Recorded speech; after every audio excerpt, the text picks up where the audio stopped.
Hello friends, welcome to Lakshmi kitchen. આજે આપણે બનાવીશું એકદમ હેલ્ધી પ્રોટીન બાર ચીકી. આ ટેસ્ટમાં બહુ જ સરસ લાગે છે, તો ચાલો બનાવવાનું શરૂ કરીએ. તમને મારી રેસિપી સારી લાગે તો મારા વિડીયોને લાઇક કરજો, શેર કરજો અને આવા જ નવા વિડીયો જોવા માટે મારી ચેનલને સબસ્ક્રાઈબ કરજો અને બાજુમાં રહેલા બેલ આઇકોનને પ્રેસ કરજો એટલે તમને મારી દરેક નવી રેસિપી મળતી રહે. હેલ્ધી પ્રોટીન બાર ચીકી બનાવવા માટે સૌથી પહેલાં ડ્રાયફ્રૂટ્સને શેકવાના છે. તો એના માટે આપણે એક પેનમાં અડધો કપ બદામ લઈશું. ગેસની ફ્લેમ એકદમ સ્લો રાખવાની છે અને બદામને 1 મિનિટ જેવું શેકવાની છે. બદામ થોડી ક્રિસ્પી થવા લાગે એટલે એમાં આપણે 1 ટીસ્પૂન ઘી ઉમેરીશું. ડ્રાયફ્રૂટને ઘીમાં શેકવાથી એનો ટેસ્ટ બહુ સરસ આવે છે. તમારે ઘી એડ ના કરવું હોય તો આ ટોટલી ઓપ્શનલ છે. 1 મિનિટ જેવું બદામ શેકાઈ જાય પછી એમાં આપણે અડધો કપ કાજુ ઉમેરી દઈશું. કાજુને મેં વચ્ચેથી 2 ભાગમાં અલગ કરી લીધા છે. સાથે જ આપણે 1/4 કપ પિસ્તા ઉમેરીશું અને 1/4 કપ અખરોટ ઉમેરીશું. અહીંયા તમને જે પણ ડ્રાયફ્રૂટ્સ વધારે ભાવતા હોય એનું પ્રપોર્શન તમે વધારે ઓછું કરી શકો છો. હવે 1 થી 1.5 મિનિટ જેવું બધા ડ્રાયફ્રૂટ્સને 1 મિનિટ જેવું શેકી લઈશું. ડ્રાયફ્રૂટ ક્રિસ્પી થશે એટલે ચીકીમાં બહુ જ સારો એવો ટેસ્ટ આવશે. ડ્રાયફ્રૂટ્સમાં હલકો ગોલ્ડન કલર આવી ગયો છે. હવે એમાં આપણે સીડ્સ ઉમેરી દઈશું. તો 1/4 કપ આપણે પમ્પકિન સીડ્સ ઉમેરીશું, 1/4 કપ મગજતરીના બીજ ઉમેરીશું અને 1/4 કપ સૂર્યમુખીના બીજ ઉમેરીશું. આ બધા જ બીજ વિટામિન્સ અને પ્રોટીનથી ભરપૂર છે. આને પણ આપણે 1 મિનિટ જેવું સ્લો ગેસ પર શેકી લઈશું. આને વધારે નથી શેકવાના. 1 મિનિટ જેવું શેકાઈ જાય એટલે એની અંદર આપણે 2 ટેબલસ્પૂન સફેદ તલ ઉમેરી દઈશું, 2 ટેબલસ્પૂન કાળા તલ ઉમેરીશું.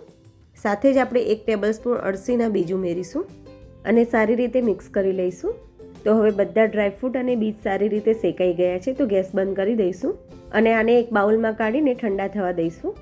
હવે ચીકીને સેટ કરવા માટે અહીંયા મેં એક લંબચોરસ પ્લેટમાં બટર પેપર મૂકી દીધું છે. એને હું ઘીથી ગ્રીસ કરી લઈશ. તમારી પાસે બટર પેપર ના હોય તો એની જગ્યાએ તમે ફોઇલ પેપર લઈ શકો છો.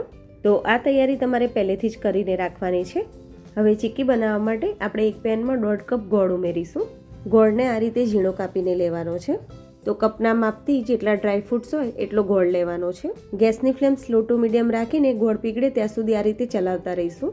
તો લગભગ 2 થી 3 મિનિટમાં ગોળ આ રીતે પીગળી જશે. આ રીતે ગોળ પીગળી જાય એટલે 1 ટીસ્પૂન આપણે ઘી ઉમેરી દઈશું. એનાથી ચીકીમાં બહુ જ સરસ શાઇનિંગ આવશે. હવે ગોળનો કલર બદલાઈ ગયો છે તો ગેસની ફ્લેમ એકદમ સ્લો કરી દઈએ અને પછી વાટકીમાં પાણી લઈને એમાં ગોળના પાયાના ટીપા ઉમેરીને ચેક કરી લઈશું. ગોળનો પાયો ખેંચાય છે તો મીન્સ ચીકી માટેનો પાયો તૈયાર નથી, તો 2 મિનિટ જેવું આપણે વધારે થવા દઈશું. તો આ રીતે 2 મિનિટ જેવું થવા દઈશું એટલે ગોળનો કલર થોડો ડાર્ક થઈ જશે. હવે આપણે ફરીથી ચેક કરી લઈશું. તો પાણી ભરેલી વાટકીમાં થોડા ગોળના પાયાના ટીપા ઉમેરી દઈશું અને ચેક કરી લઈશું. તો હવે આ ઇઝીલી તૂટી જાય છે, તો મીન્સ આપણો પાયો રેડી છે. હવે આમાં આપણે 1/4 ટીસ્પૂનથી પણ થોડા ઓછા બેકિંગ સોડા ઉમેરી દઈશું અને મિક્સ કરીને ગેસ બંધ કરી દઈશું. હવે આમાં આપણે શેકેલા ડ્રાયફ્રૂટ્સ અને સીડ્સ ઉમેરી દઈશું અને પાયા સાથે સારી રીતે મિક્સ કરી દઈશું. જો ડ્રાયફ્રૂટ્સ તમારા એકદમ ક્રિસ્પી હશે તો ચીકી તમારી બહાર જેવી એકદમ ક્રિસ્પી બનશે. તો એકદમ સારી રીતે મેં બધું મિક્સ કરી લીધું છે.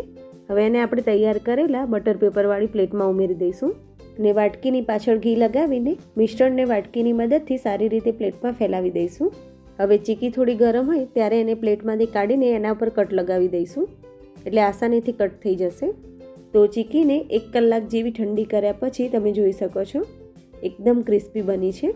તો પ્રોટીન અને વિટામિનથી ભરપૂર એકદમ હેલ્ધી ચીકી તૈયાર છે. તમે આ આસાન રેસીપી ચોક્કસથી ટ્રાય કરજો અને કોમેન્ટમાં જણાવજો કે તમને મારી રેસીપી કેવી લાગી.